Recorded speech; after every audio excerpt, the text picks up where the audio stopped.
ہے قرآن کے تعلق سے، لہٰذا رب کی رحمتیں، برکتیں، سکینہ لڑیوں میں لڑی در لڑی آسمان سے نازل ہے۔ آمین۔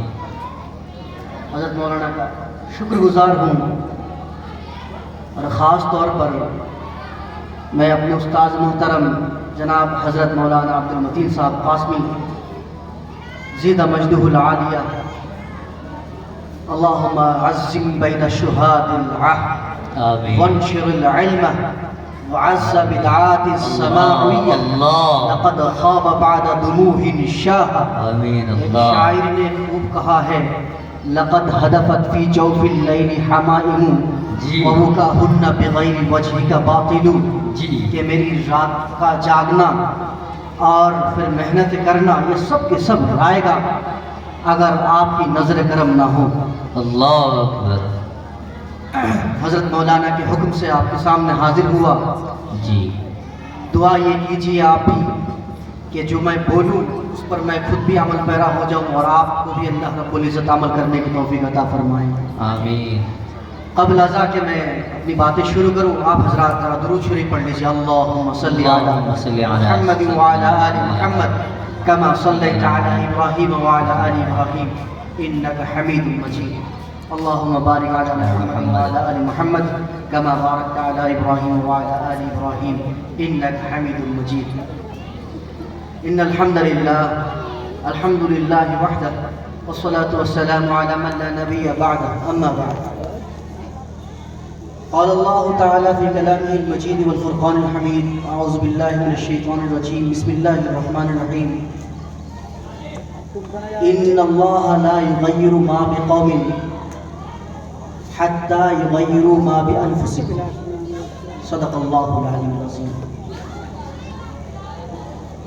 قال الإمام الحافظ محمد بن حميد الرازي حدثنا أبو الحسن علي بن قصري الشيخ الصالح حدثنا زبير بن عتاق عن هزير وقال حدثنا محمد بن زهير المسني عن الأعمش عن أبي هريرة رضي الله تعالى عنه قال قال رسول الله صلى الله عليه وسلم أنا عند ظن عبدي بي، او كما قال عليه الصلاة والسلام۔ حاضرین، میں کوئی باقاعدہ خطیب و مقرر نہیں ہوں، حضرت کا حکم تھا کہ آپ کے سامنے کچھ باتیں کروں تاکہ اپنی زندگی میں کچھ سدھار لاؤں، اس لیے خطیب کی نظر سے مت دیکھنا، آپ سے دو چار باتیں کرنا چاہتا ہوں، گفتگو کرنا چاہتا ہوں۔ پیچھے تک میری آواز آ رہی ہے بھائی؟ ذرا اگر آواز آ رہی ہے ہاتھ اٹھا کر بات بتا دیجیے، آواز آ رہی ہے؟ ماشاء اللہ ماشاء اللہ۔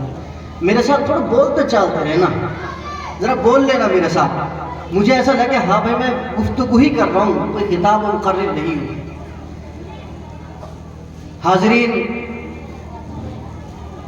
حالات اس وقت جس رخ اور جس طے جا رہے ہیں حالات، آپ مجھ سے بہتر جانتے ہیں، اور جو کیفیات ہمارے اوپر ہے، جس طرح کی پابندیاں ہم پر ہیں، جس طرح کے شکنجے ہم پر کسے جا رہے ہیں، آپ مجھ سے بہتر جانتے ہیں۔ ہندوستان ہی نہیں بلکہ تمام عالم میں جو دنیا کا نقشہ ہے، اس نقشے میں آپ انگلی رکھ کر بتا نہیں سکتے کہ اس حصے میں مسلمانوں کا خون بہہ نہیں رہا ہے، نہیں دکھا سکتے۔ مسلمان اللہ رب العزت نے اسے خلیفہ بنا کر بھیجا، خلیفہ بنا کر بھیجا، خلیفہ کیا بنا کر بھیجا؟ خلیفہ بنا کر بھیجا۔ حالات غلاموں سے بھی بدتر، تو یہ حالات جو ہے، اس حالات سے ہم نپٹیں گے کیسے؟ یہ حالات کیسے بدلے جائیں؟ تو اس کے لیے قرآن نے ایک فارمولہ رکھا ہے کہ اللہ رب العزت کسی قوم کی تقدیر کو کبھی بھی نہیں بدلتا اس وقت تک جب تک وہ قوم خود اپنے آپ کو بدلنے کی کوشش نہ کرے۔ مینلس فلو ایک بہت بڑے مصنف گزرے ہیں اسپینش، بعد میں مسلمان ہوئے، عزیر نام انہوں نے اپنا آپ کا رکھا ہے، انہوں نے ایک ناول لکھی ہے، اس نے اس آیت کی تفسیر میں کہا فرستوس گلائن بروکلا ہے تو سینے تو حال پسرو کرے. انگلش میں ترجمہ اس کا یہ ہے the federation completed not connecting about the provision your social nationality not completed while you was the patient. کہ قرآن ایک ایسی تعلیم، ایک گائیڈ لائن ہے، زندگی کے ایک ایسے گائیڈ لائن ہے، اگر جب تک اس کو انسان مضبوطی سے نہ پکڑ لے، چاہے وہ کسی بھی دھرم یا مذہب یا مسلک سے یا ریلیجن سے تعلق رکھتا ہو، اس کی زندگی پوری طور سے سدھر نہیں سکتی. اب یہاں میں 2-4 باتیں چونکہ کرنے آیا ہوں، اس سے پہلے ایک واقعہ ذرا سنا دیتا ہوں، اس لیے تاکہ آپ اس بات کو اپنے پلے باندھ لیں. بنگال کا رہنے والا ہوں تو ہمارے یہاں لوگ لنگی زیادہ پہنتے ہیں. لنگی آپ جانتے ہیں؟ لنگی آپ کے یہاں لنگی بنا سلی ہوتی ہے، ہمارے یہاں سل کے پہنتے ہیں. تو یہ جلسہ جو آپ کے یہاں ہو رہا ہے، ایسے ہی نواح اور گاؤں اور دیہاتوں میں رات کے ٹائم پہلے جلسے ہوا کرتے تھے. جو بڑے ہیں انہیں پتا ہے، رات میں جلسے ہوا کرتے تھے، دیر رات کو دعا ہوا کرتی تھی. تو ایک دادا اپنے پوتے کو ساتھ لے کر جلسے میں جانے کے لیے تیار ہوئے، تو گھر سے نکل کر جلسگاہ تک جانے کے لیے بیچ میں ندی ہے، یعنی نالا ہے چھوٹا سا، اور اس میں پانی ہے کمر تک. جی. تو جاتے وقت دادا نے کہا چلو بیٹا چلو، اور ندی آ گئی ہے، نالا آ گیا، ایک کام کرو لنگی اوپر تو کر لو، نالے سے گزر جاؤ، رات کا وقت بھی ہے، کوئی دیکھنے کا بھی نہیں ہے اور پانی کے اندر ہی تو رہنا ہے، لنگی اوپر کر لو، کوئی دقت ہی نہیں ہے. جی جی. لنگی اوپر کر لی، کیونکہ لنگی سوکھی رکھنی ہے. پار ہو کے چلے گئے. اب ایسے ہی جلسہ ہوا، بڑے بڑے مولانا تشریف لائے. ان میں سے ایک مولانا صاحب نے بہت ہی دھواندار تقریر اس پر کی ہے کہ بھائی یہ گھٹنے سے لے کر اور ناف تک یہ مردوں کے لیے صدر ہے، لہذا کپڑے کو گھٹنے سے اوپر نہیں اٹھانا اور ناف سے نیچے کرنا نہیں ہے، اور اس کے اوپر جتنے عذاب ہو سکتے ہیں، جتنی نحوستی ہو سکتی ہے اور جتنے وعیدیں موجود ہیں، سب کے سب بتائی. بس بات تقریر ہو گئی، دعا ہو گئی، رات کو واپس آ رہے. واپس آتے وقت دادا نے سوچا میں نے تو پوتے کو ابھی جاتے وقت بتایا لنگی اٹھا کر نالا پار کرنا ہے، تو دادا نے دوبارہ یاد نہیں دلایا، تب چلے. اب ندی پار کرنے کے بعد، نالا پار کرنے کے بعد دادا پیچھے پوتا دونوں چل رہے، پیچھے سے آواز آ رہی ہے چھپک چھپک چھپک چھپک. دادا نے پیچھے مڑ کے دیکھا یہ آواز کیسی آ رہی ہے چھپک چھپک کی. پوتے نے کہا دادا جی لنگی تو بھیگ گئی نا، تو آواز تو آئے گی. تو دادا نے جو کہ کان کے نیچے 2 لگا کے جب کہا کمینے الو کے پٹھے، تجھے ابھی جاتے وقت تو سمجھایا تھا کہ لنگی اوپر کر کے جب چلنا جب لنگی گیلی نہ ہوگی، تو نے یہ کیا کر دیا، لنگی گیلی کر دی، تیری طبیعت خراب ہو جائے گی. تو پوتے نے کہا دادا جی ابھی تو جلسے میں گئے تھے، وہاں مولانا صاحب نے کہا گھٹنے سے اوپر لنگی اٹھانا نہیں ہے، اس لیے میں نے لنگی اٹھائی نہیں. دادا نے کہا کمینے کمبخت، بیوقوف سمجھتا نہیں ہے، نالے کے اس پار کی تقریر اس پار چھوڑ کے آتا اس پار لانے کے لیے کس نے کہا ہے.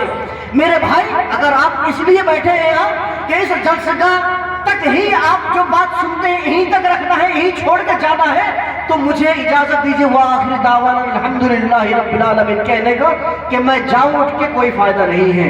کیا آپ جلسگاہ تک ہی بات رکھنا ہے یا آپ کو گھر تک لے جانا ہے، مجھے بتا دیجیے. میں انشاءاللہ گھر تک لے جائیں گے، اپنی زندگی میں فٹ کرنا ہے تو بول کے بتاؤ. نہیں میں کر رہی نہیں ہوں، آپ سے بات کرنی ہے آپ سے. یہ قرآن تکبیر زندہ نہیں. تم ابھی مولانا نا ایک واقعہ بھی سنا دیا. آج قبرستان میں تقریر نہیں ہو رہی، جلسے میں ہو رہی، مدرسہ ہے. نعرہ تکبیر، پھر قبرستان کی ناؤ سے چھاری دی گئے نعرہ تکبیر، زندہ ہے. اب دیکھیے قرآن ہے، یہ قرآن میں سب سے پہلے قرآن نے جو تعلیم دی ہے وہ ہے کہا قرآن نے پڑھنے کے لیے اقرا، پڑھ. WHO کے جو ان کی جو تحقیق ہے، اس تحقیق کے مطابق سن 2018 میں جو تحقیق پیش کی ہے اس تحقیق کے مطابق دنیا میں تقریباً 140 ایشو آف دا لیگ مسلم دنیا میں موجود ہے. تقریباً 1.5 ارب اتنے مسلمان موجود ہیں. اس میں سے پڑھا لکھا طبقہ جو ہے مسلمانوں میں وہ صرف اور صرف 22% ہے، 22% ہے. جن مسلمانوں کا سب سے پہلا قرآن، سب سے پہلی آیت وہ ہے قرآن ہے، اور قرآن کہتا ہے کہ تم پڑھو، قرآن کی تعلیم سیکھو، پڑھو. ان مسلمانوں کا حال یہ ہے کہ وہ پڑھنے سے اس قدر بیزار ہے کہ دنیا میں صرف اور صرف 22% مسلمان پڑھے لکھے ہیں اور سب ان پڑھ اور جاہل ہے. رب ذوالجلال نے ہمیں خلیفہ بنا کر بھیجا ہے، تو خلیفہ کہیں ایسا ہوتا ہے کوئی جاہل ہوتا ہو، ان پڑھ ہوتا ہو؟ ایسا تو نہیں ہوتا ہے نا، ایسا نہیں ہوتا ہے. تو مسلمانوں کے اندر سے تعلیم جب ختم ہو چکی ہے، اور تعلیم ختم ہونے کی بنیاد پر آج دنیا کے سب سے زیادہ پستی میں مسلمان جا رہا ہے. مسلمانوں کو جو ہر طرف مارا پیٹا جا رہا ہے، اس کے اوپر جو تیر اور نیزے آزمائے جا رہے ہیں، اس کے خون سے زمین کو بھر دی گئی ہے. اس کی سب سے بڑی وجہ ہے مسلمان تعلیم یافتہ نہیں ہے. میرے تعلیم یافتہ کہنے سے آپ صرف اتنا مت سمجھیے گا کہ دینی تعلیم ہی ہو، نہیں، دینی تعلیم کے ساتھ ساتھ عصری تعلیم بھی ہو، یہ بھی نہایت ہی لازم ہے. آج مسلمانوں کا حال یہ ہے کہ دینی تعلیم یافتہ تو ہے ہی نہیں، ساتھ ساتھ مسلمان عصری تعلیم میں بھی نہایت ہی پچھڑے ہیں. مسلمانوں میں نہ کوئی ڈاکٹر ہے، نہ مسلمانوں میں کوئی انجینئر ہے ڈھنگ کا، نہ مسلمانوں کو ڈھنگ کوئی سائنٹسٹ ہے. بالکل بھی پچھڑا ہوا ہے مسلمان تعلیم میں. اور جس کی بنیاد پر، جس کی وجہ سے آج ہم جب کسی بھی میدان میں آگے بڑھتے ہیں تو ہمارا حال نہایت ہی بدترین ہوتا ہے. میں پیچھے علی گڑھ گیا تھا تو وہاں جا کر دیکھا کہ مسلم لڑکیاں جو ڈاکٹری پڑھ رہی ہے، حجاب میں ہے، ڈاکٹری اور میڈیکل سائنس پڑھ رہی ہے. تو میں نے معلوم کیا یہ کیا ماجرا ہے. کہا اس کی وجہ سب سے بڑی یہ ہے، ڈاکٹر جرار صاحب انہوں نے بتایا کہ میرے دل میں ایک بات آئی کہ ہم اپنی بچیوں کو صرف اور صرف اس لیے نہیں پڑھاتے ہیں کہ کالج میں اور یونیورسٹی میں جانے کے بعد بچے غیر مردوں کے سامنے پڑھیں گی، حجاب میں اگرچہ پڑھ رہی ہے لیکن غیر مردوں کے سامنے پڑھیں گی، اس لیے ہم نہیں پڑھاتے ہیں. لیکن حال ہمارا یہ ہوتا ہے کہ اس گھر سے ہم نہیں پڑھاتے اپنی بچیوں کو کہ غیر مردوں کے سامنے پڑھیں گی، لیکن جب باری آتی ہے آپریشن کی، جب باری آتی ہے ڈیلیوری کی، تو ہم اپنی بیٹیوں کو، ہم اپنی بہنوں کو، ہم اپنی بچوں کو غیر مرد تو بہت دور کی بات، غیر مسلم ڈاکٹر کے سامنے کپڑے اتارنے پر مجبور کر دیتے. اگر ہمارے مسلمانوں میں، ہمارے طبقے میں، اگر ہماری بیٹیاں، ہماری بہنیں اگر ڈاکٹر ہوتی تو بتائیے ضرورت تھی کسی غیر کے سامنے جائے، کسی مرد کے سامنے جا کے ہماری بہنیں، ہماری ماں کو آپریشن کے لیے کپڑے اتارنا پڑتا؟ نہیں ضرورت تھی. لیکن ہماری بےحسی ہے، ہماری حمیت ختم ہے، بے غیرتی ہمارے اندر سما چکی ہے. یہ زہر ہمارے اندر اس قدر ہے کہ یہ زہر ختم ہونے کا نام نہیں لے رہا. ہم اپنے بچوں کو تعلیم دلانے کے لیے بالکل تیار نہیں ہے. ہم اپنے بچوں کو جب تک تعلیم نہیں دیں گے، اور اس تعلیم کی شروعات یاد رکھنا قرآن کریم سے کرے. اس کی وجہ میں ایک مثال کے طور پر بتا دیتا ہوں. بریانی جانتے ہیں آپ؟ بریانی آپ یہ کہیں کہ آپ بنگال سے چاول کے بارے میں آپ زیادہ جانتے ہیں. ہاں بھائی، بریانی جانتے ہیں آپ؟ بریانی ٹیسٹی ہے یا چٹنی؟ بریانی کا ٹیسٹ زیادہ ہے یا چٹنی کا؟ بریانی کا. بریانی کھانے کے بعد ڈکار جب آتی ہے، جب ڈکار آتی ہے تو خوشبو کس چیز کی آتی ہے؟ بریانی کی. اور لہسن والی چٹنی کھانے کے بعد جب ڈکار آئے گی تو خود کا معاملہ جیسا کا تیسا، لیکن سامنے جو 2 میٹر دور بھی بیٹھا ہے وہ بھی پوچھے گا کیا کھا کے آ گیا. ایسا ہوتا ہے کہ نہیں؟ جی. ارے بھائی بولو، آپ کے یہاں لہسن کی چٹنی بنتی نہیں کیا؟ بنتی ہے. تو اگر آپ لہسن کی چٹنی کھانے کے بعد پھر بریانی کھاؤ تو ڈکار آئے گی، خوشبو کس چیز کی آئے گی بھائی؟ لہسن کی آئے گی. کس کی آئے گی؟ لہسن کی آئے گی. میڈیکل سائنس کی اسٹوڈنٹ اگر یہاں ہے تو جانتے ہیں تو کارٹیکل A² - 2A² بھی equal 12 فلیکسن ہوتا ہے A² the plus میں. معدہ کے اندر جب ہمارے اسٹمک کے اندر کوئی چیز جو سب سے پہلے جاتی ہو تو ریٹرن پروسیس میں وہ فرسٹ ہوتا ہے. تو چٹنی کی خوشبو پہلے آئے گی لہسن کی. لیکن اگر آپ پہلے بریانی کھا لیں اس کے بعد لہسن کی چٹنی کھائے، یہ حضرت مولانا جی اس تو ڈکار جو آئے گی خوشبو کس چیز کی آئے گی؟ بریانی کی آئے گی۔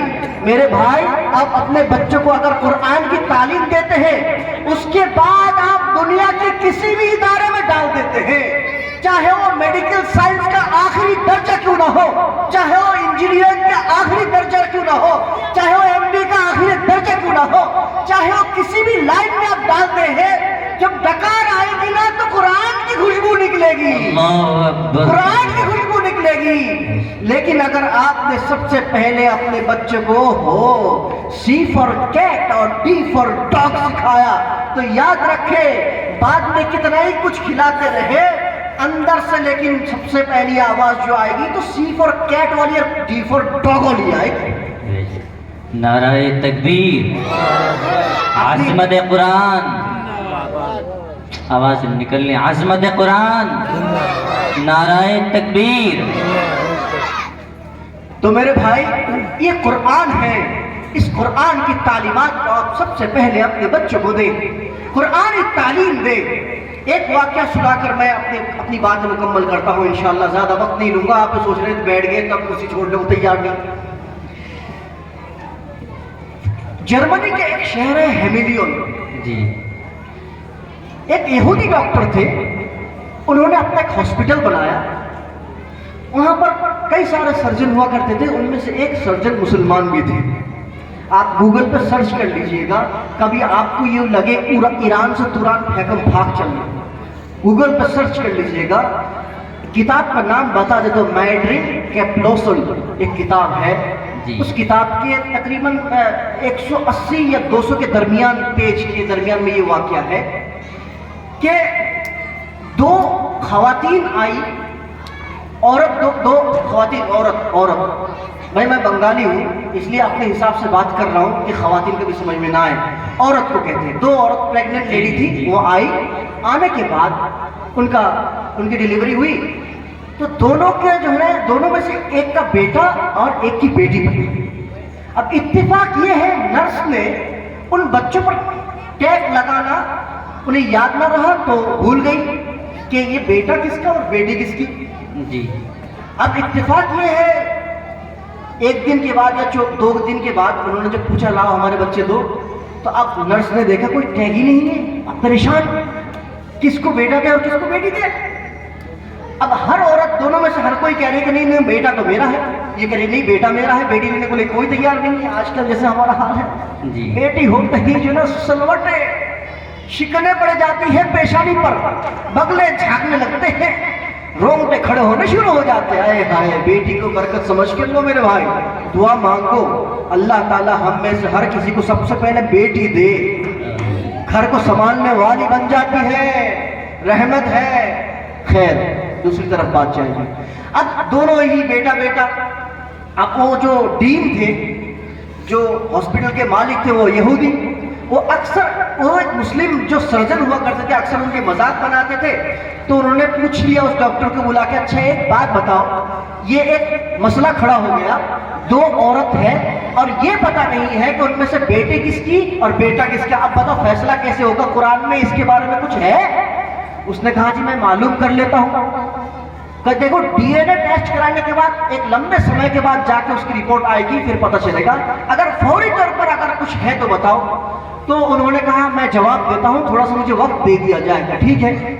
تو انہوں نے فون ملایا جامعہ ازہر ایجپٹ یعنی مصر جس کو بولتے ہیں، ایجپٹ میں بہت بڑا مدرسہ ہے، بادشاہ وقت میں حد نظر تک اس کی جگہ دی ہے، آج بھی اساتذہ ایک کلاس سے دوسری کلاس میں جانے کے لیے اپنی گاڑیوں کا استعمال کرتے ہیں، اتنا بڑا مدرسہ ہے، یونیورسٹی ہے جامعہ ازہر۔ تو وہاں فون کیا اور معلوم کیا کہ ایسا ایسا واقعہ ہو گیا ہے، کیا قرآن میں اس کا کوئی حل موجود ہے؟ وہاں سے جواب آیا ہاں جی موجود ہے۔ کہا جی بتائیے جلدی سے، ان کو بتا دیا۔ ڈاکٹر صاحب آئے ہاسپٹل، آنے کے بعد کہا جی موجود ہے ہمارے پاس حل۔ تو کیا حل؟ حل یہ ہے کہ قرآن میں اللہ رب العزت نے جو وراثت کی تقسیم کی ہے، بٹوارا، بعد کے انتقال کے بعد جو وراثت کی تقسیم ہوتی ہے اس میں بیٹیوں کا کوئی حصہ نہیں ہے، صرف بیٹوں کا حصہ ہے نا؟ ہاں بھائی، بیٹیوں کا